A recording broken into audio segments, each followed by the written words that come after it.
flight attendants, please prepare for takeoff. Stolen by Ehlers to Wheeler, back to Ehlers, scores!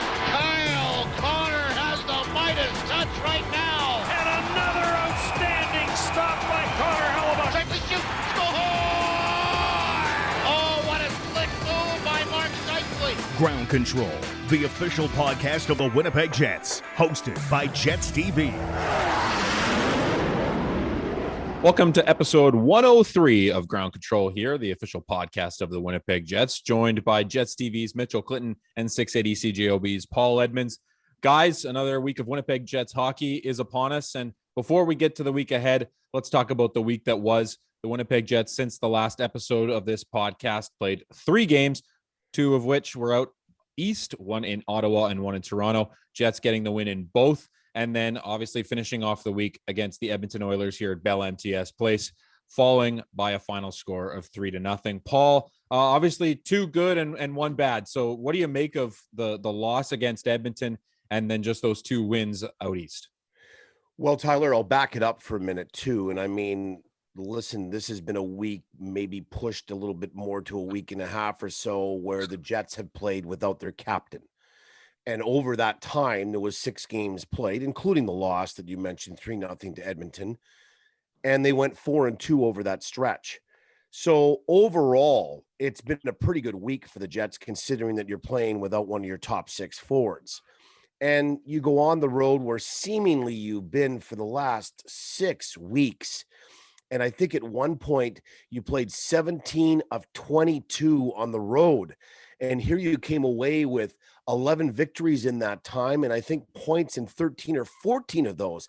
I mean, that is just stellar performance on the road, not to mention the fact that you have 16 road wins this year, the most in the National Hockey League. So I think that the week that was a microcosm of what's gone on overall in the entire season, more specifically to the last month and a half for the Jets. So it's been pretty good considering that you're without one of your star players, as we mentioned, and the fact that, you know, you're kind of rolling along and now you've got yourself in a position to challenge for first place. You're only 3 points back with an even number of games played going into the other night's game with Edmonton. Now Toronto does have a game that they will be playing against Vancouver. So we'll see what happens. That point spread could be a little larger, but you're right in the mix for first place. You're right in the mix for second place, and it's a 3-team race. And I think now that you have 11 games remaining on the regular season schedule, that's all you can ask for, considering the fact that you're going to finish out the month for the most part here at home. Mitchell, aside from the action on the ice, the big news of the week, obviously, Adam Lowry signing a 5-year extension worth $3.25 million AAV. Just what can you say about that deal and what that means for the player, the team, and everything in between? I'll start it off with a story, actually. So what I'll do is, back when we used to be able to go into the dressing rooms prior to COVID and everything that came with that, Adam Lowry was, you know, one of my favorite people just to talk to before the cameras even started rolling.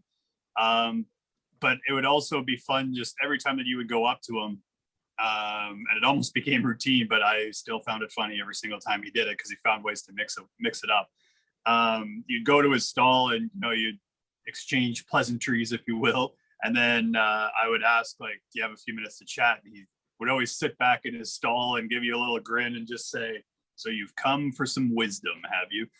And so I'm looking forward to being able to have those conversations again. And obviously with him signing the extension, I mean, that would be something that I get to look forward to for the next 5 years. But Jets fans and the Jets organization, they get to look forward to having just an absolute, you know, 6'5" powerful center that can go up against the opposition's best night in, night out. And he had the McDavid matchup the other night, a very rested Connor McDavid versus Adam Lowry, who's played 3 games in 4 nights. And I thought Lowry's line did well for the most part against McDavid. The one even strength goal that Edmonton did get came against a different line after kind of getting stuck in the defensive zone. So Adam Lowry, you know, is a guy that you could tell just from his Zoom call with the media, just really loves everything about Winnipeg, the people here, the fans here.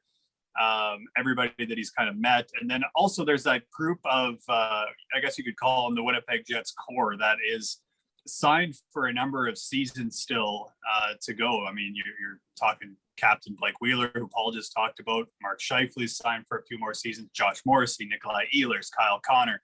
Even Dylan DeMello signed a 4-year deal at the start of the year. So, you got this group of guys that, have all bought into, number one, I guess you could say that the culture in the Jets dressing room, and then also the direction that the team is going. And Lowry kind of gave kudos to everybody right at the top, and that includes obviously Mark Chipman and Kevin Cheveldayoff and the work that they've been able to do to get the Winnipeg Jets to this point. He loves the coaching staff. He said obviously his dad being here is a cherry on top, but he likely would have, if all things being equal, they get to the same terms, he probably would have signed here anyways. But just to be able to have his dad here as well is a big win. And then just to hear the reaction of his teammates. Obviously Josh Morrissey was a guy that talked about it prior to the game against Edmonton. Andrew Kopp, who pretty much has been on Lowry's wing 75 to 85% of the time that the both of them have been in the National Hockey League.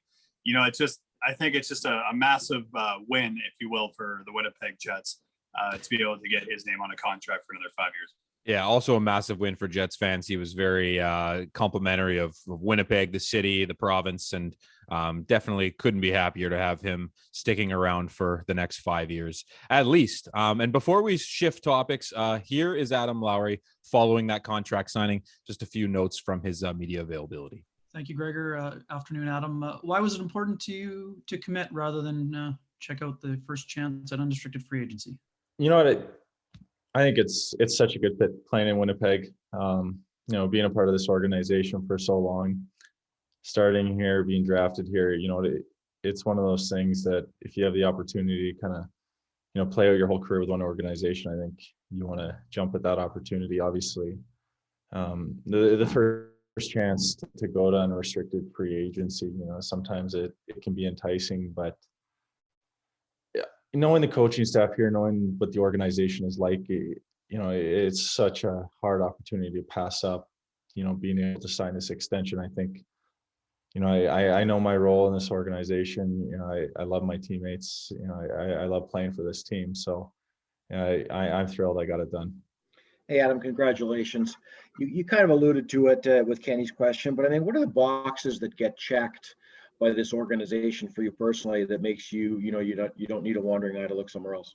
Well, I think it starts from top to bottom with this organization. You look at Chipper and the kind of person he is. He's honest, and he's really committed to winning. And you move on down, you look at the moves Chevy's made, and the guys he's been able to sign and lock up long term, and and then you go to the coaching staff, and we see their commitment day in and day out, and then getting to kind of play with all these elite players and, be surrounded by such good people in the organization.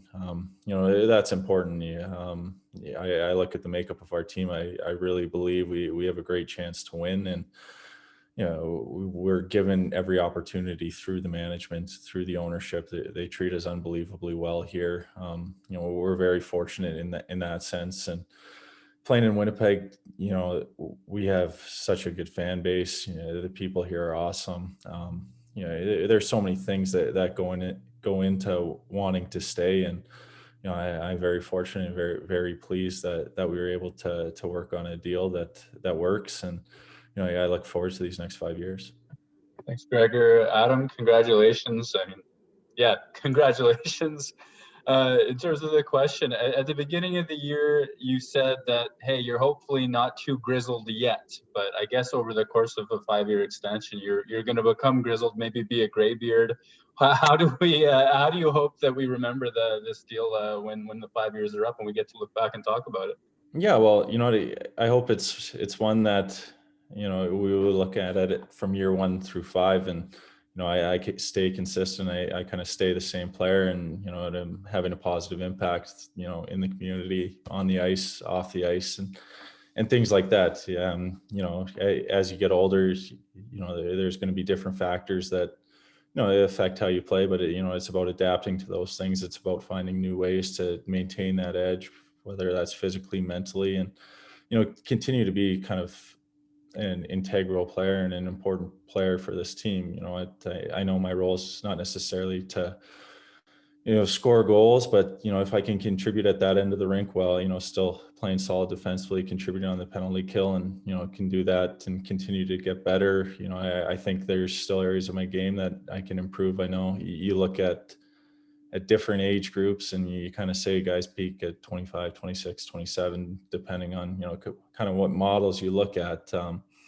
I still think there's areas in my game that I can improve, and, I'm looking forward to putting in the time, and, hopefully we can look back over these 5 years and, I had a positive impact on the team. Paul, the Edmonton Oilers have given the Winnipeg Jets, fits this season in terms of the record. They're 5-2 against Winnipeg. But you can just tell that Winnipeg is right there. Like Mitch kind of mentioned in his last answer, Winnipeg only gave up one even strength goal, and then you compound the 2 power play goals to give you the 3-0 loss. But just what have you seen in that matchup, and how does it develop over the next few games and then leading into a potential playoff series? Well, first off, Tyler, I'm not really worried about whether the Edmonton Oilers maybe have the perceived advantage. I know there's still 2 games to go if there's a playoff series between these 2 teams, because I think they're evenly matched and anything can happen in a 7-game series. And certainly I think Winnipeg right now with a 3-point lead going into the week, Edmonton still with 2 games in hand. There's still going to be that jockeying potentially, as I mentioned, for first place, but also for second place, because second place also guarantees you that you're going to be holding home ice advantage into the first round of the playoffs. And for me, that's kind of like having the last rock or the hammer in the 10th end in a curling match, right? Or a curling game. So that's important. Even though that the buildings are devoid of fans, it's still important that you're going to be at home potentially for that game. So have they done a good job against McDavid and Draisaitl? Well, yes, certainly. I think when you matched up the Lowry line against Connor McDavid and Leon Draisaitl and Jesse Puljujarvi, you didn't give up anything. You gave up a couple of power play goals, as you mentioned. And then the one line that did give up the goal was the Scheifele line against McDavid. So that matchup's really good. What you need to do is follow that up and make sure that you've got something in a secondary fashion for when Dave Tippett wants to roll that line out and double shift them, right? To get away from, say, that line matchup, especially on the road when he doesn't have last change. So that's something to look for as well. But I like the way that, for the most part, the Winnipeg Jets neutralized that line in the last meeting. Yeah, now I know that Edmonton has won 4 straight over the Winnipeg Jets, but also in the last meeting, Edmonton's come off a week break. The Jets are playing 3-4, and I don't care what anybody says. 3 games in 4 days with this schedule is arduous. Plus, you're coming back, and it's the red flag game that Paul Maurice talked about, that game when you come back off the road trip. Always a bit of a disappointment when you start that homestand. I thought that the Winnipeg Jets on Saturday night played pretty well. And were it not for maybe 9 blocked shots by the blue line for the Edmonton Oilers, were it not for what I thought was maybe his best game in a long time against the Jets and Mike Smith goaltending and backstopping Edmonton, it might have been a bit of a different story. At the same time, I think one of the things that you've got to look out for, aside from the Draisaitl and the McDavid scenarios, and Darnell Nurse logs a lot of ice time, and so does Adam Larson, is that when you are going to dump the puck in the Edmonton end, you have to make sure that it stays away from Mike Smith, or it's a hard rim, because we saw it on full display on Saturday. He is very adept at handling the puck. He's 39 years old. He's been around a long time. He mentioned that he learned it a long time ago when he was in the Dallas Stars organization, how to get better at it. He has refined that craft. He is elite at it. And if the goaltender can handle the puck as adeptly as he does, you're going to have a hard time keeping that puck in and hunting the puck on the forecheck. Because what happens is he gets it, he outlets it to the defenseman that's usually in the open because he can read the whole ice because everybody's coming down toward him. And then it's another pass out of their own zone. And there is that deadly transition game that Edmonton can have, especially with those star players up front.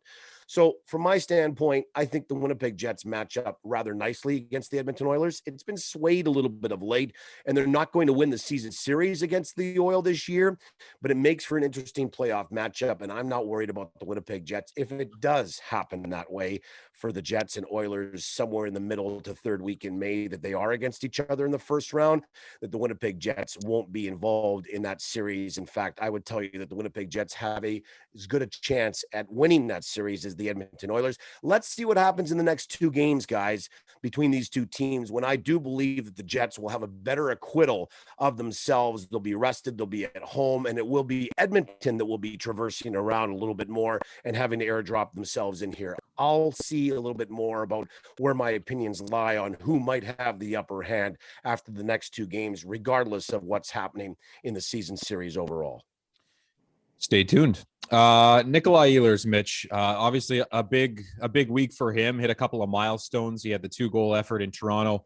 He's got 300. He hit the 300-point mark in his career. 5 straight seasons of 20 goals. Obviously very impressive given that we're in a 56-game season.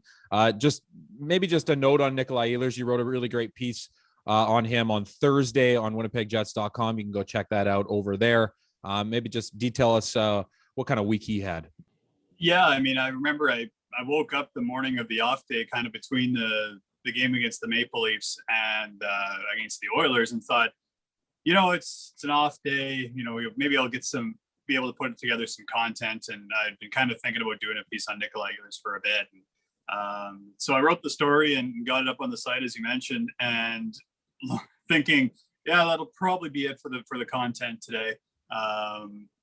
With the team off and everything. And then all of a sudden schedule updates, Lowry extension, and it was a full day on the website. So make sure you head to winnipegjets.com to find that story. But I mean, I've just been impressed with how his game has grown. And I know it's been a storyline over the course of the season, but it's almost like you could feel when he got that first playoff goal in the return to play against the Calgary Flames, that something, I don't know if something clicked, or it just seemed to be a weight off his shoulders. And then all of a sudden he's just thinking like, this is how I have to play to be successful. He's been shooting the puck on average a lot more this year than he has in previous seasons. And he described, there was one media availability that he had that he described what that shoot first mentality is. It's not necessarily coming down the ice knowing you're shooting that puck no matter what. It's being in a shooting position or being ready to shoot the puck if that's the option that's correct for what you're reading. That way the opposition has to defend you differently because you're more of a threat in a shooting mindset or position. And then if that backdoor pass or a different play opens up while you're committed or have the mindset of shooting the puck, then you're able to take advantage of it because the defense is kind of adjusting to you. So for Nikolaj Ehlers, he's a guy that can obviously hit holes. He's a guy that can make plays off transition. He's incredibly fast. But his play along the boards and in puck battles is something that has really stood out to head coach Paul Maurice this year.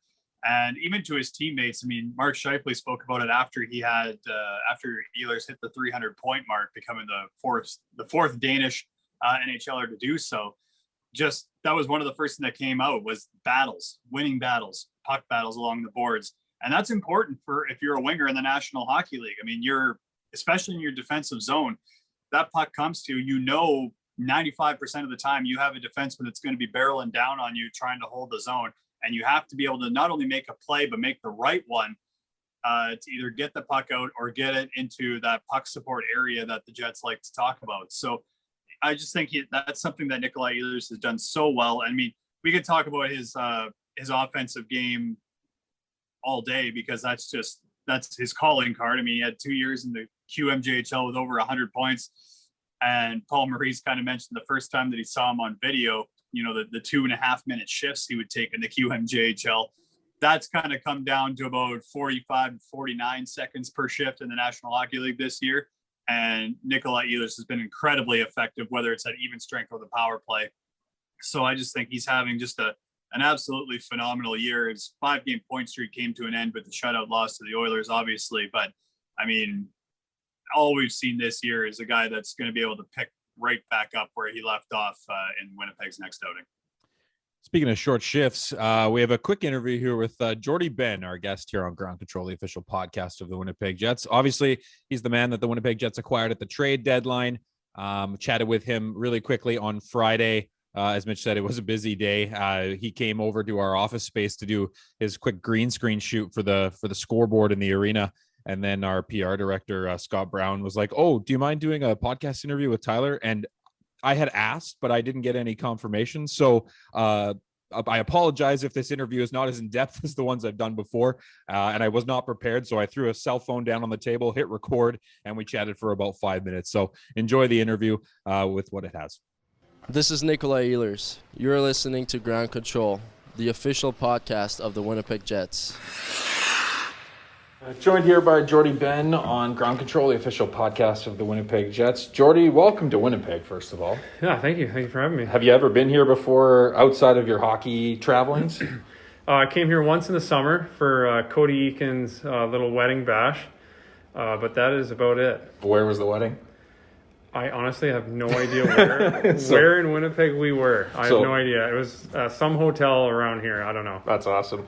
All right, so just what are your first impressions of the city and the rink, the facilities? Obviously, you got your first skate here on Friday in Winnipeg. It's awesome. I'm from a small town, and I feel like this has a small town feel to it. The family's really excited to be here. I'm excited to be here. We got a good thing going here that I get to be a part of. The facility's great. The few guys that I've met so far seem awesome. So we're excited. You were mentioning to me earlier just about the process of getting here. Obviously, you were with the Canucks before this, and we all know the story of what went on there. But just tell me about the process of finding out about the trade to getting here to Winnipeg. Who came with you, the whole thing? Yeah, so I just obviously watching the ticker in Vancouver, and there was some rumblings going on that there could be something going down with myself. And the guy that actually broke the news to me was Nate Thompson. He texted me Benny with 3 jet emojis, and I had to text him back because I hadn't heard anything. I was just like, "What's going on, man? Am I a Jet or something?" And he's like, "Yeah, that's what we hear. You're coming to the Jets." So that's initially how I found out, and then obviously a couple more minutes go by, I find out on the TV that I've been traded to the Jets, and then finally Benning calls me.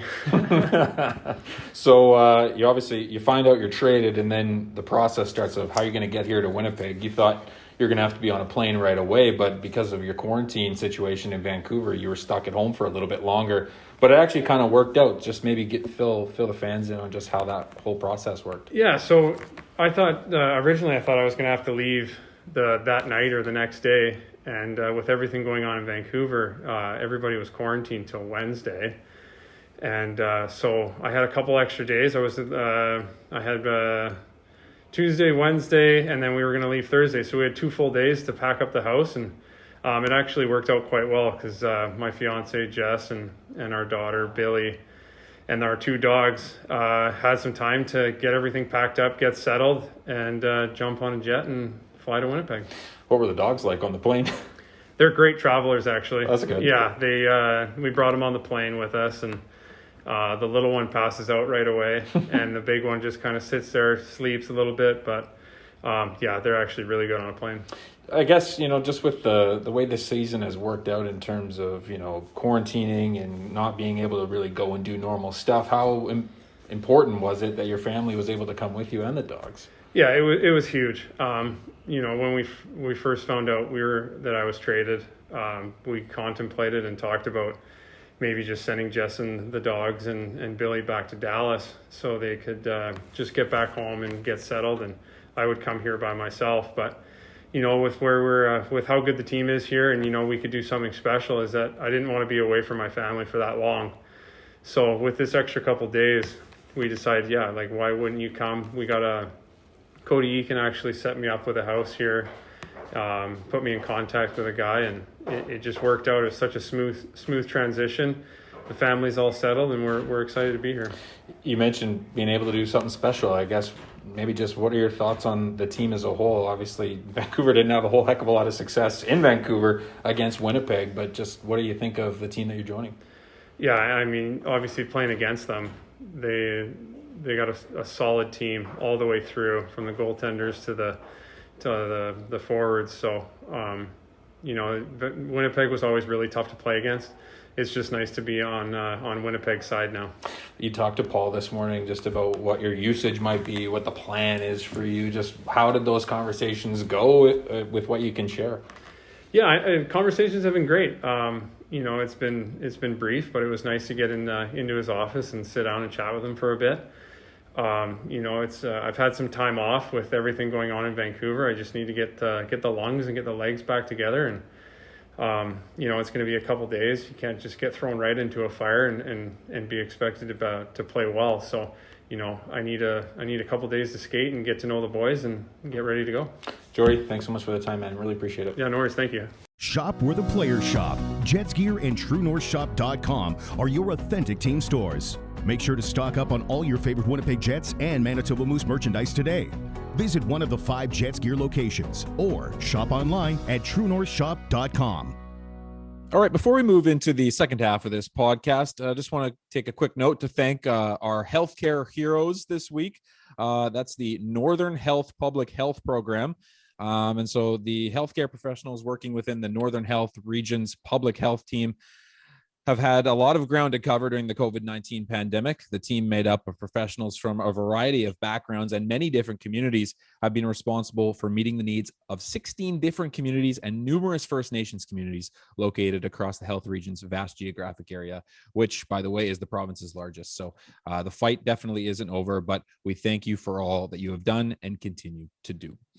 Moving on, Paul, we'll go to you first. The Winnipeg Jets, they get some rest this week. My gosh, and do they need it? Like we talked about, 3 and 4 nights. This is coming at a really good time in the season.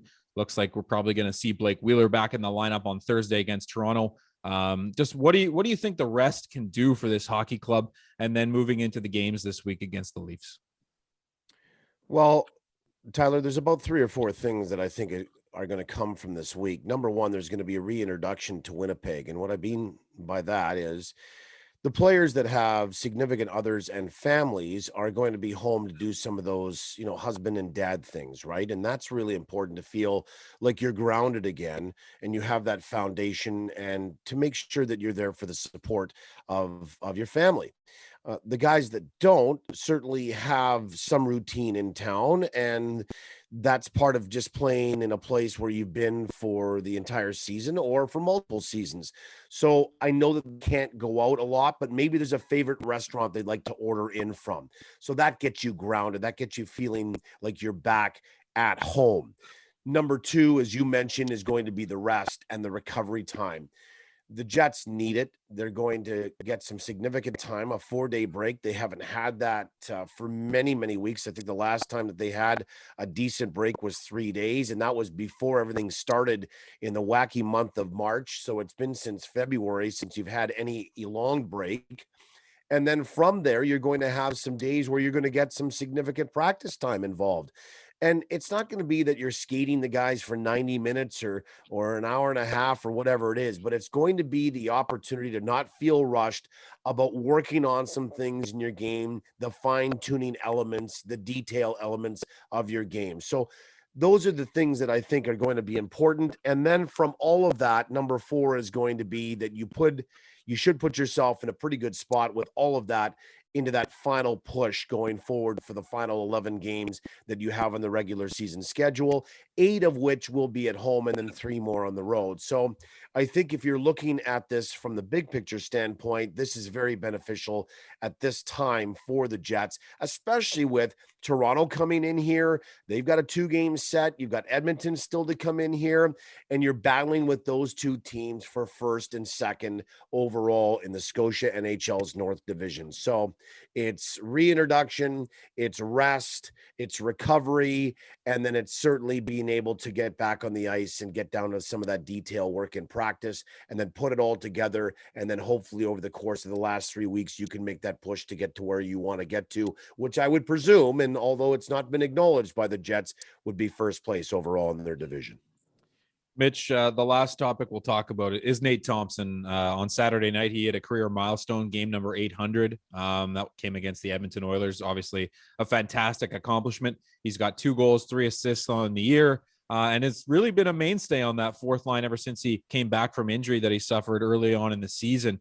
Just how do you quantify the value that he's brought to this team, both on and off the ice? Yeah, I mean, I'm not sure that you can, because he's got kind of touch points in a number of different spots. I mean, obviously he's a big part of the penalty kill that continues to kind of surge up the standings. I mean, they gave up 2 on the penalty kill against the Edmonton Oilers on Saturday, and that's the first time they've done that since January. So obviously they've been a crew that's been playing pretty well together. Paul Maurice always talks about how there's a huge amount of respect for the guys that play on Winnipeg's fourth line because of the veteran presence there and the role that both Thompson and Trevor Lewis play. So obviously that's been a huge thing for the Winnipeg Jets, that you have that line that you can rely on, that's anchored by Nate Thompson in the middle, just to be able to, number one, take some of those big defensive zone draws that they've seen, and then also, play into that, 8 to 10, 11 minutes a night. And that really helps in the condensed schedule, especially, when you're playing 3 games in 4 nights, like Paul Edmonds mentioned a little bit earlier. So there's that. And then also, I mean, he's helping everybody. Mark Scheifele mentioned not too long ago the help that Nate Thompson's given him in the faceoff dot. And Mark Scheifele's ability in the faceoff dot since has taken off. Like, he's had a couple of nights where he's been over 60%. I think there was one night he was close to 70. And so anytime you can get your centers over 50% in the faceoff dot, that's a big thing for you. And you look back at the 14 or so seasons that Thompson's had in the NHL, 11 of them have been over 50% in the dot for him. At career, he's nearly 53%. And that kind of consistency is, that's not easy, especially over the course of the year. Yeah, you get maybe a little bit more veteran savvy in the dot, but to be able to maintain that over the course of a really long career that spanned, as you said, 800 games is impressive. So, and obviously we've documented a lot of the off-ice stuff that Nate Thompson has gone through, and how proud he is about how long that he's been sober, and just the ability that that's given him on the ice to be able to, play the game that he wants, and then off the ice be able to communicate that message about making sure that the importance of mental health and the conversations around it, being able to talk. And I just think he's done a number of great things for the Winnipeg Jets, not only on the ice, but off. I think he's just a presence in the room that's very respected. And, obviously I'm not in the room to see that, but it's not hard to see on the ice and even on the bench. And even in the short videos that we see from things like helmet presentations, or even at the start of the year, reading the starting lineup, I think that really speaks volumes to the impact that Nate Thompson's had on the team. Yeah, I think when the Jets signed Nate Thompson, I think we as outsiders thought, oh, this will be a real rah-rah, like big team guy. And he is, but he does it in a very quiet way. He's not loud and joking and whatnot. So it's an interesting, different type of veteran presence that I think the Winnipeg Jets obviously welcome. We've talked a lot about milestones on this episode of Ground Control. Just a couple other ones to highlight. Josh Morrissey got his 100th career assist on April 10th against Montreal. Andrew Kopp played in his 400th career game on April 15th in Toronto. And 2 are upcoming, actually. Mark Scheifele just needs 3 goals for 200 in his career. And Paul Maurice just needs 1 more win behind the Jets bench to reach 300 as coach of the Winnipeg Jets. So I think it would be fitting if he got it against Toronto on Thursday. All right, gentlemen, thanks so much for the time. Paul Edmonds, Mitchell Clinton, and myself on behalf of the 3 of us, and of course, Jordie Benn, thank you so much for listening to episode 103 of Ground Control. This is Big Ground Control, the official podcast of the Winnipeg Jets, hosted by Jets TV. For Jets news, videos, and more, head to winnipegjets.com.